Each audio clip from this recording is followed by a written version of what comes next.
Hello बच्चों, let's see the question and the question says that the density of an ideal gas at 2 atm and 600 Kelvin is 2 gram per liter. Density हमें दे रखी है. Calculate relative density of this gas with respect to neon gas under similar condition. Similar condition के throughout हमें करना है. R की value हमें 1/12 लेनी है.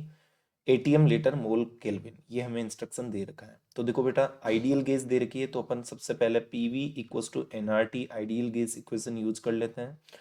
पीवी इक्वल्स टू एनआरटी में एन की वैल्यू मैं लिख सकता हूँ गिवन मास अपॉन क्या आ जाएगा बेटा मोलर मास मल्टीप्लाई क्या आ जाएगा आरटी. तो देखो पी और मोलर मास को इधर भेज देते हैं तो पी एम इक्वल्स टू क्या आएगा गिवन मास और ये नीचे क्या आ जाएगा बेटा वॉल्यूम मल्टीप्लाई क्या हो गया आरटी हो गया. तो देखो पी एम इक्वल्स टू क्या आएगा डब्ल्यू अपॉन वी यानी कि मास अपॉन वॉल्यूम क्या होता है डेंसिटी डेंसिटी मल्टीप्लाई क्या हो गया आरटी हो गया. ठीक है. अब देखो यहाँ पे यहाँ अपने को डेंसिटी दे रखी है हमें रिलेटिव डेंसिटी निकालनी है. ठीक है. तो उसके लिए पहले अपन मोलर मास निकाल लेते हैं. तो molar mass will be D R T upon नीचे क्या आ जाएगा बेटा पी आ जाएगा. ठीक है. तो ये अपने पास मोलर मास बन चुका है ना. अब हम क्या कर देते हैं पूरी की पूरी गैस का एम एवरेज निकाल लेते हैं. एम एवरेज कितना निकल के आ जाएगा देखो डेंसिटी हमें दे रखी है 2 ग्राम पर लीटर मल्टीप्लाई आर की वैल्यू हमें लेनी है 1/12 और टी की वैल्यू जो दे रखी है वो दे रखी है बेटा 600 केल्विन. नीचे क्या आ जाएगा बेटा प्रेशर प्रेशर अपने को कितना दे रखा है 2 एटीएम दे रखा है. तो 2 से ये 2 तो कैंसिल हो जाएगा और यहाँ पे आ जाएगी बेटा वैल्यू 50 आ जाएगी यानी कि एम एवरेज जो है वो अपने पास निकल के कितना आ गया 50 ग्राम निकल के आ गया. ठीक है. अब देखो आगे क्या दे रखा है relative density of this gas with respect to neon. तो देखो एक बात यहाँ पे ध्यान रखो ये जो अभी हमने टर्म लिखी थी यहाँ पे लिखा था हमने m इक्वस टू क्या लिखा था D R T upon P.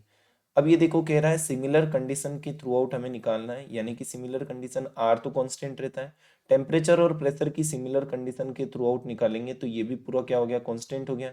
तो m is directly proportional to d. इसका मतलब जो m1 अपॉन m2 होगा वही क्या होगा d1 अपॉन d2 होगा. जो रेशियो मोलर मास का होगा वही रेशियो किसका होगा डेंसिटी का.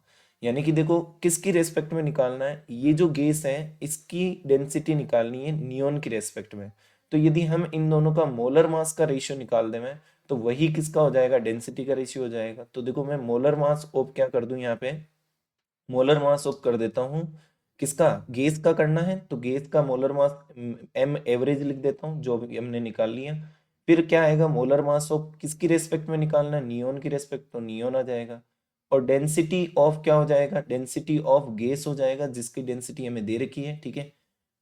अपॉन नीचे क्या आ जाएगा अपने पास ये देखो डेंसिटी ऑफ नियोन आ जाएगा. ठीक है. तो ये तो अपने पास टर्म क्या बन गई यहाँ पे ये टर्म बन गई कि relative density with respect to neon. ठीक है. ये तो हमें निकालना है और ये तब निकलेगा जब ये निकाल लेंगे. अब देखो एम एवरेज हमें कितना दे रखा है 50 दे रखा है.